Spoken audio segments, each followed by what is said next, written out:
यानंतरची बातमी अहिल्यानगरमधली आहे।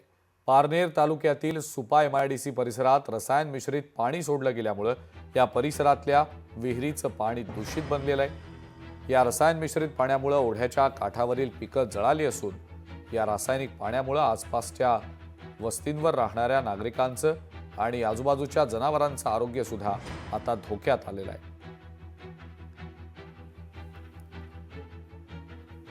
ते पाणी केमिकलयुक्त असल्यामुळं जवळजवळ विहिरीत सगळ्या 4-5 विहिरीत पाणी उतरलं, त्यातून मासे साप वगैरे सगळे मेलेत।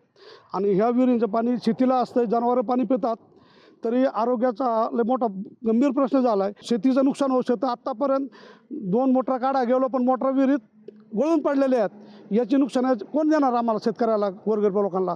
तरी शासनाने विशेषतः पालकमंत्र्यांनी लक्ष घालावं। माझी विहीर आहे, या विहिरीवरती आम्ही या जवळपास एक आमचं 6-7 एकर भरणं आहे। या विहिरीवरती दुसरं काही याला साधन नाही आहे।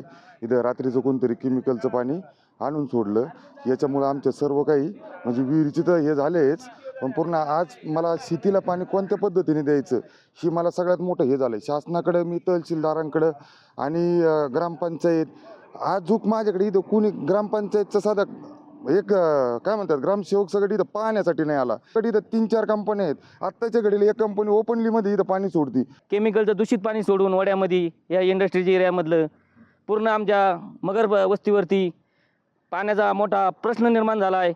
शेतीचे फार मोठे नुकसान झाले। माझा वैयक्तिक ऊस 2 एकर असताना मी रात्रीचं मोटर चालू केली, मला माहीत नव्हतं केमिकलचं पाणी आले म्हणून।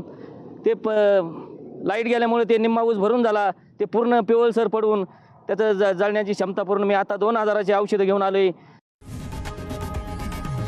लोकशाही मराठी ऐका, पहा, जागरूक रहा।